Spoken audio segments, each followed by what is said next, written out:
Very good morning class 7th. How are you all? I hope सभी बच्चे बहुत अच्छे होंगे. चलिए in this class we are going to discuss about the weather forecasting. Weather forecasting के बारे में बात हम करेंगे. तो weather experts use computer technology and data from Earth station and satellites to predict the weather. This is known as weather forecasting, है ना? Basically क्या होता है कि जो वेदर एक्सपर्ट्स होते हैं, जो मौसम विभाग के जो एक्सपर्ट्स होते हैं, वो कंप्यूटर तकनीक का यूज करते हैं और जो डेटाज होते हैं, आंकड़े होते हैं, वो अर्थ स्टेशन, जो पृथ्वी के जो स्टेशन होते हैं या फिर सैटेलाइट के माध्यम से वो प्रेडिक्ट करते हैं. प्रेडिक्ट मीन्स होता है पूर्वानुमान. ठीक है, इसी आधार पे, इसी बेसिस पे वो क्या करते हैं, चीजों को बताते हैं, रिपोर्ट करते हैं और उसके बाद ब्रॉडकास्ट करते हैं. उसी को हम वेदर फोरकास्टिंग कहते हैं. ठीक है बच्चों. ठीक है, scientist who study and predict the weather are called meteorologist, है ना. वो ऐसे वैज्ञानिक जो कि मौसम के पूर्वानुमान के बारे में अध्ययन करते हैं, उनको मेटीरियोलॉजिस्ट कहते हैं. And the study of weather is called meteorology. और मौसम के बारे में अध्ययन करना मेटीरियोलॉजी होता है. Meteorologist predict weather by studying patterns in weather and the several factors that affect weather.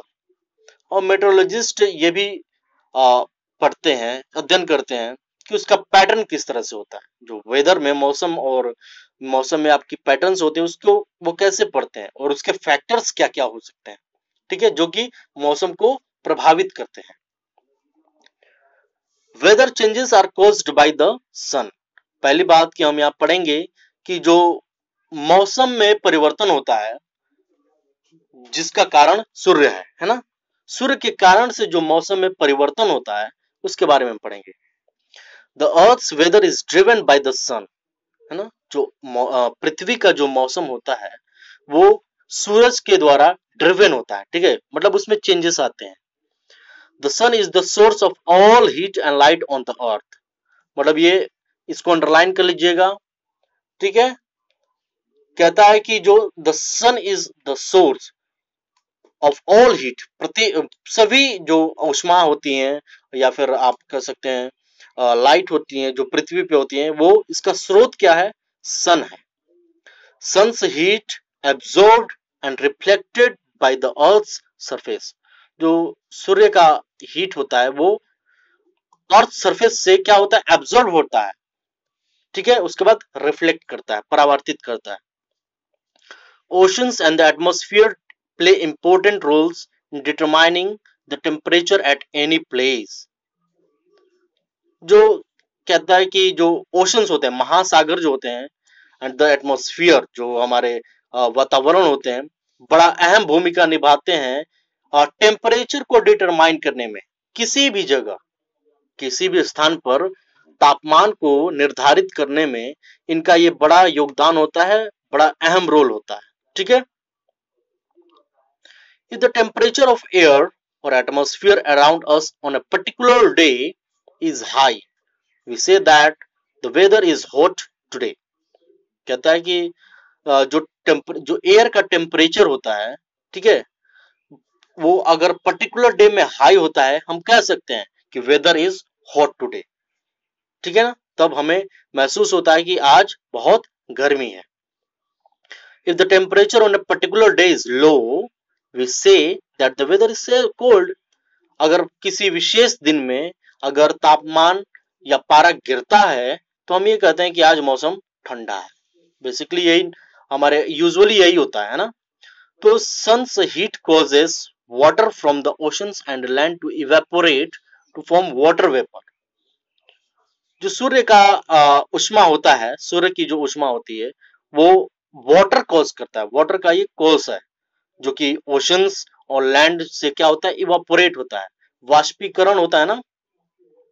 जो कि वाटर से ये जब हीट सन्स जो सूर्य का उष्मा पड़ता है इन ओशंस, ठीक है, ओशंस एंड लैंड पे, तो क्या होता है, वाटर को इवापोरेट करता है. मींस यहाँ पे जो पानी का वाष्पीकरण होता है, देन ये क्या होता है, रिसाइकिल होता है. After evaporation it condense into the clouds or in the sky. Okay, after that what it does, it precipitate on the ground or in the seas or in the oceans. Is it clear? After that same process goes on and goes on. Okay, this is called the recycle of the water. Now this water vapor rise high up in the atmosphere, get cooled, condense and form clouds. Okay, if there is a lot of water vapor or moisture in the air, we say that the weather is humid. अब जब ज्यादा water vapour हमारे जो air में हो जाता है उसको हम कहते हैं कि मौसम में नमी है. If there is rain we say that weather is rainy today. तब हम कहते हैं कि आज मौसम जो है वर्षा का मौसम है. तो also we know that heat from the sun heats the earth surface. और जैसा कि हम ये भी जानते हैं कि जो सूर्य का जो उष्मा होता है वो जो पृथ्वी के सतह को गर्म करता है. And the hot surface of earth heats the air near it. जो अब क्या कह रहा है कि जो हॉट सरफेस होता है अर्थ का वो हीट करता है एयर, जो उसके इर्द गिर्द जो वायु होते हैं उसको ये गर्म करता है. Okay, this hot air being lighter rises up creating an area of low pressure. Okay, तो this hot air जो चूंकि ये लाइटर होता है, हल्की होता है, ये क्या होता है, एक एरिया बनाता है कम प्रेशर का. ठीक है, कम प्रेशर का. और कम प्रेशर का जब एरिया बनाता है तो ये अपवर्ड डायरेक्शन में जाता है. ठीक है, ये ऊपर की ओर भागता है. तो air from high pressure area moves towards the low pressure area. ठीक है, तो एयर क्या करता है फिर, जो हाई प्रेशर एरिया होता है, जो उच्च दाब होता है प्रेशर में, उच्च दाब क्षेत्र से ये क्या करता है, निम्न दाब क्षेत्र में ये परिवर्तित होता है. This moving air is called wind. और इस जो मूविंग एयर को हम क्या कहते हैं, विंड कहते हैं. So it is sun's heat which causes wind to blow. पहले ही इसने कह दिया है कि जो सन होता है वो क्या करता है, सभी चीजों में ये रिफ्लेक्शन करता है. ठीक है, या फिर हम कह सकते हैं कि मूवमेंट करता है. ओके, तो it is the sun's heat which causes wind to blow.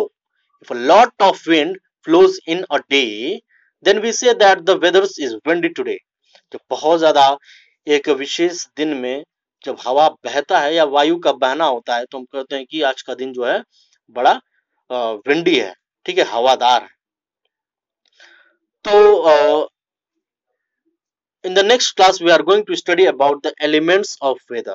Weather के क्या क्या एलिमेंट्स हैं. ठीक है, तो फॉर एग्जांपल जैसे टेम्परेचर वगैरह, तो इस पे हम डिस्कस करेंगे. ठीक है, इन द नेक्स्ट क्लास.